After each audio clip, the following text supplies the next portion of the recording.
Hey everyone, welcome to Reddit Readout. Today we are checking out Entitled People. Story 1. Screenwriter Frances Marion criticized the Academy Awards after winning an Academy Award. Here's an example of entitled person syndrome from film history. Frances Marion won an Oscar for her screenplay for The Big House. Apparently, she quipped about the award, "I saw it as a perfect symbol of the picture business. A powerful athletic body clutching a gleaming sword, but with half in of his head, the part which held the brain, completely sliced off." Now, regardless of how you feel about the Academy Awards, dissing someone who gave you an award is a pretty rude and shitty thing to do. The Academy clearly thought very highly of Ms. Marion if they gave her the award in the first place. And her response to that is to call them idiots. She does realize that she just called the people who gave her a fucking Academy Award idiots, right? That's an honor that most screenwriters dream of. Here she was living that dream and she ungratefully insults the people who gave her the award.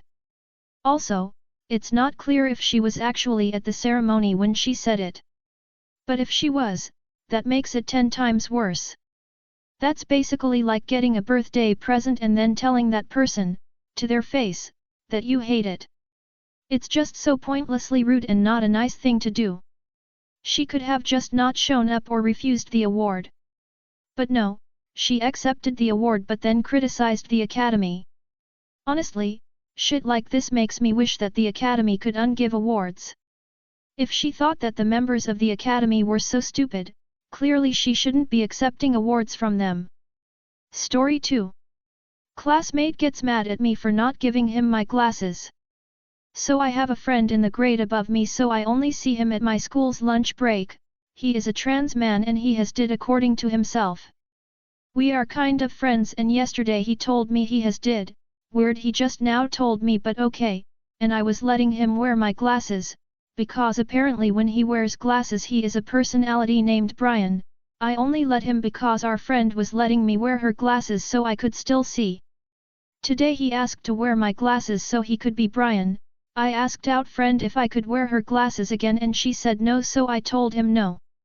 He proceeded to not talk to me the whole time and be ruder to me than all the others. He does not need glasses and only wears them to become Brian. I need my glasses to see. Story 3. Entitled Friends claims I'm an entitled person to embarrass her friend while talking. So I'm 17M, studying in a private school in Delhi. I am good in sketching and arts. I started making mangas about 2 years back and have successfully made 2 single-volume mangas. They are pretty famous in school with people always reading and chatting about them, freely available online on our school pages. I was recently making some character designs for my new manga when my this not so good, entitled friend, F, comes and sit on the other half of my seat to talk with her friends sitting behind me. All desks were full, playtime lunchtime. So her friend whom I don't know came and sit in the only empty seat in front of me. I guess she saw my sketches of characters and complimented me saying that I should really make mangas, they would look pretty good. Now I could have told that I have my mangas online, but avoided telling it, as they then talk about things like publishing it, making money and all those things. But I saw a chance there as she seemed like a nice girl and I took a chance. Well, we then started talking about a story and I felt great talking to her. This is where F properly enters the story. She saw my drawings and in a rude way said, "Hey, another manga, can you stop these things in school and showing off to everybody, we know that you are a good artist dude." I tried to shrug off and said that I like to do such stuff and I really wanted to publish a manga someday. Now her friend got the idea and asked her, and she told her that I have written 2 mangas which are available on school's page. Not F, said that are NT those of someone name and F told her that it's my manga name. She seemed a little shocked and excused her way out of classroom. I assumed that since period was getting over so she went to her classroom. Later during the dispersal F told me that I was to embarrass her friend in the class, and has been telling everyone half story and making everyone say bad things about me. Fun part, I somehow got her number and she is an awesome person, she loves anime. I asked if I embarrassed her and no, she felt confused so went away. Now, I asked her for coffee at an anime-themed restaurant and she was happy, so it's a date. I told this in our friends group. F is in that group and about 150 people.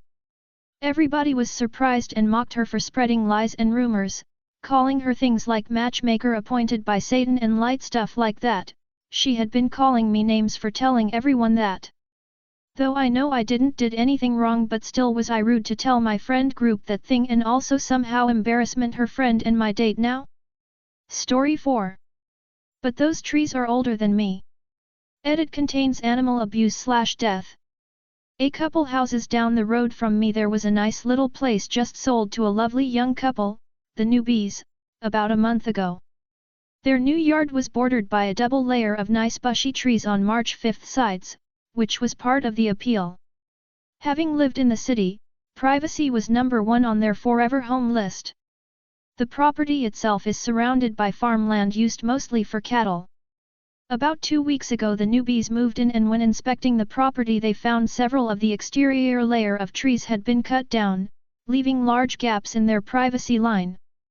These trees kept being downed by what was obviously a chainsaw over the next few days on all 3 sides, but nobody ever saw anything in such a rural area. Hearing farm machinery or a chainsaw throughout the day is fairly common, and houses are fairly far apart with trees in between them. As I'm the closest neighbor to them, they stopped in to ask if I had heard or seen anything. I did not. We started talking and hit it off enough to exchange numbers and social media info and started chatting often. The trees being cut not only cost them some of their privacy, but protection from the winter storms which can get quite bad out here. It also really bothered them that someone would just cut their trees without permission. 5 days ago I was called over after dark to watch their children as their 3 dogs started acting odd and lethargic. Turned out the dogs somehow ate what the vet is calling tainted meat and 2 didn't make it. The 3rd is fighting and their vet bill is already around $11,000 due to emergency services being needed after hours, multiple surgeries, and testing. The vet came back 3 days ago strongly suggesting that they look around their property for potentially poisoned meat and called the police. They came up and searched the property and found some more dead animals nearby and pieces of old steak which were bagged and brought in for testing. Yesterday the police showed up at Farmer's home and arrested him. He literally lives right next door to me, so it was hard not to see what was going on. I called the newbies to ask if it has anything to do with their issue, and Papa Newbie just told me the whole messed up story. Holy crap! Turns out Farmer is a legit basket case. The newbies were approached the day they took their final pre-sold inspection of the property about the trees in the back of the yard by Farmer. Farmer told the newbies that their tree branches were growing onto his land and affecting the effectiveness of his electric fence, installed just last fall. Farmer strongly suggested to newbies that they cut the double line of trees down entirely. Newbies suggested Farmer moved his fence back a foot instead, as newbies stated those trees are older than me. Farmer kept insisting once the sale officially went through, so the newbies took out their deed and lo and behold. Farmer's recently installed electric fence was actually 3 feet over their property line. Farmer now has no choice but to move his fancy new fence back minimum 3 feet. Which means he has to cut quite a few of his trees and remove stumps on his property to do so. We are still cleaning up from the last hurricane, so this will be very hard to get done this season and will be very expensive. Plus the machinery needed to cut trees and shave stumps this size will put massive ruts in the land which will have to be fixed before allowing the cows back into the main pasture. This has started other property disagreements, as it seems this isn't the only property that was encroached on, and it's not the first family harassed. When I purchased my home I refused to cut or move several mature trees on my property that were close to the fence line because 1. They were full-grown 25-plus-year-old trees at this point, and 2. It would have cost hundreds to replace with saplings and over $1,000 to relocate them. They all mysteriously fell during winter storms within that first year. Each of the homes bordering the farmland have been standing 20+ YRS. From what we can gather, Farmer has been waiting until neighbors went to work or a storm that reduces visibility/noise and cut down trees on others' property that he felt were too close to his property. We found out through a member of the community associated with the police just now that Farmer was officially charged for putting out antifreeze-laced meat, Huge no here, which killed newbie's dog gradually in a horrendous way, kidney failure in otherwise healthy dogs. Additional potential charges also include vandalism, destruction of property, harassment. Charges stem from not just the newbies but quite a few families with property that borders the farm. I wish I could prove it was farmer that cut down my trees, but given all this I know it was. Newbies' dogs weren't the first to die this way in our community either. They were the first to get to the vet and tested before passing away though, and many neighbors are beyond furious. I wonder how this will all play out. But this smells an awful lot like karma. They say there's one in every community. But I'm thinking thanks to drugs there's far more than that in this once quiet and calm community. Farmer's daughter just left and she seems simultaneously genuinely gutted by all this and defensive over her father's actions. She claims farmer has been going through some senior issues the last couple years and it's not really his fault, he doesn't know what he's doing. After 20 minutes of this, I asked what his excuse was for 10+ years ago when I purchased my property, and he cut my trees. She didn't deny it and said her dad is set in his ways and that this was all his land not long ago. As if it gave him a right to harass neighbors to a rather extreme degree.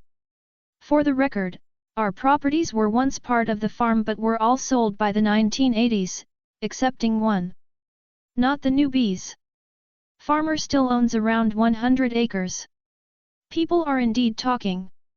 I don't know what she was expecting, but she's darn lucky her dad isn't also being charged with racist attacks considering the newbies are not originally from this country.